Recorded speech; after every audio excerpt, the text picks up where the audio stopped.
مگر قربان جائیں 1000 صدی کے مجدد رحمۃ اللہ تعالی علیہ کی تربیت پر، کتنی کمال کی تربیت کرتے ہیں۔ فرماتے ہیں جملائی پہلا جملہ اس کا دیکھیں، کہتے ہیں کہ آخرت کی نجات، ہر بندہ دین میں اس لیے چلتا ہے نا آخرت میں نجات مل جائے، اور ہمیشہ کی خلاصی حضرت سید الاولین والآخرین صلی اللہ علیہ وآلہ وسلم کی مطابعت پر وابستہ ہے۔ سبحان اللہ، سبحان اللہ۔ آگے فرماتے ہیں آپ ہی کی مطابعت سے حق تعالیٰ کی محبوبیت کے مقام میں پہنچتے ہیں۔ سبحان اللہ، بے شک۔ طریقت میں مقامات آتے ہیں ذکر کی برکت سے، تو اگر کوئی بندہ سنت پر چلنے کے بغیر اس کے آگے کوئی ایسا مقام آ جائے تو وہ استدراج سمجھتے ہیں، کہتے ہیں کہ اس کی کوئی قیمت نہیں۔ حقیقت یہ ہے کہ آپ آقا کریم علیہ الصلوۃ والسلام کی اتباع کی روح سے چلیں، اتباع کے طریقے پر چلیں، پھر آپ کے مقامات بلند ہو جائیں، پھر ہمیں اس پر ایمان رکھنا چاہیے کہ رب رحمان کی طرف سے، کیونکہ یہ راز چھپا ہوا ہے ذاکروں، یہ راز چھپا ہوا ہے آقا کریم علیہ الصلوۃ والسلام کی اتباع اور فرمانبرداری میں۔ سبحان اللہ، سبحان اللہ، سبحان اللہ۔ اور آپ ہی کی مطابعت سے تجلی ذات سے مشرف ہوتے ہیں۔ یہ تجلی ذات سمجھتے ہیں آپ، یعنی یہ ذکر ہے نا اللہ اللہ اللہ، یہ ایک ذکر ہے، ہم کرتے کیوں ہیں؟ اس لیے کرتے ہیں کہ اس کی تجلی ہمارے قلب پر آ جائے، کیونکہ یہ ذات کا ذکر ہے، ذات کی تجلی آ جائے۔ تو اگر تجلی نہیں ہے تو ویسے تو اللہ اللہ کرنا کوئی مشکل چیز تھوڑی ہے۔ گنہگار بھی کہتا ہے، فاسق بھی کہتا ہے، کافر بھی کہے گا تو چند سیکنڈ لگیں گے کہے گا اللہ، مشکل چیز تو ہے نہیں، بات تجلی کی ہے۔ وہ فرماتے ہیں آپ صلی اللہ علیہ وآلہ وسلم کی اتباع مطابعت سے تجلی ذات سے مشرف ہوتے ہیں، اور آپ ہی کی مطابعت سے مرتبہ عبدیت میں جو کمال کے مراتب سے اوپر اور مقام محبوبیت کے حاصل ہونے کے بعد ہے، سرفراز فرماتے ہیں۔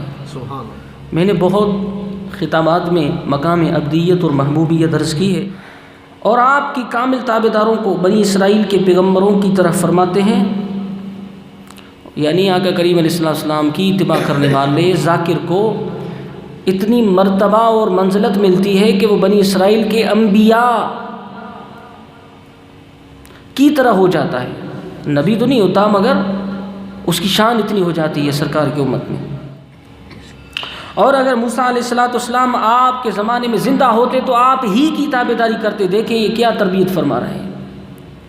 اور عیسیٰ روح اللہ کے نازل ہونے اور حبیب اللہ صلی اللہ علیہ وسلم کی مطابقت کرنے کا قصہ تو مشہور اور معلوم ہے کہ اللہ کے نبی عیسیٰ روح اللہ آئے گا آخری زمانے میں، وہ بھی حبیب اللہ، آپ کے اور ہمارے آقا صلی اللہ علیہ وسلم کی اتباع کرے گا۔ آپ کی امت آپ کی مطابعت کے سبب خیر الامم ہوئی، اور اس میں سے اکثر اہل جنت ہیں، جو سرکار کی ذکر کرنے والے اتباع کرتے ہیں نا، وہ اکثر اہل جنت ہیں۔ قیامت کے دن آپ کی تابعداری کی بدولت تمام امتوں سے پہلے آپ کی امت بہشت میں جائیں گی اور ناز و نعمت حاصل کریں گے۔ بس آپ کو لازم ہے کہ حضرت صلی اللہ علیہ وعلا آلہ وسلم کی مطابعت اور سنت کو لازم پکڑیں، اور شریعت حقہ کے موافق اعمال بجا لائیں۔ شریعت حقہ کے موافق اعمال بجا لائیں، یعنی ذکر کریں، نماز پڑھیں، روزہ رکھیں، سب سرکار کی سنت کے طرق سے کریں۔ دیکھیں لوگ آتے ہیں نماز پڑھتے ہیں، اپنے سر کو کھلا چھوڑ کے اندر آتے ہیں۔ ویسے تو ایک ٹوپی ہوتی ہے مسجدوں میں جس کے بارے میں علماء کی فتویٰ ہے کہ یہ مکروہ ہے، اس سے نماز پڑھنا، وہ تکبر سے پہنتے ہیں، نماز پڑھتے ہیں، پھر پھینکتے ہیں۔ تو دیکھیں یہ امام ربانی فرماتے ہیں کہ نماز پڑھنا ایک عمل ہے، اس کو سرکار کی سنت کے مطابق ادا کریں، کہ حضور کس طریقے سے نماز پڑھتے تھے۔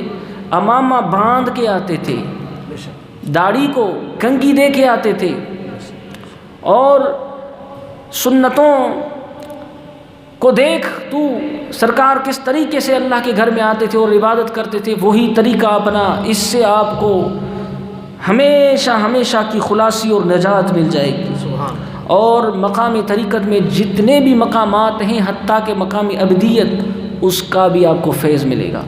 تو آپ اپنی خوشیوں میں، اپنی غموں میں، اپنے گھروں میں، اپنے دوستوں میں، اپنے سفر میں، اپنے کھانے پینے بیٹھنے میں آقا کریم علیہ السلام کی اتباع کا عہد کریں۔ جب تک یہ آپ کے آگے شیطان کے حجابات ہوں گے تب تک خلاصی نہیں ہوگی۔ یہ 1000 صدی کا مجدد فرما رہا ہے، بے شک سچ فرما رہے ہیں۔ اللہ کے حضور میں دعا ہے عمل کرنے کی۔ مزید ویڈیوز کے لیے ہمارا یوٹیوب چینل سبسکرائب کریں اور بیل آئیکن پہ کلک کریں۔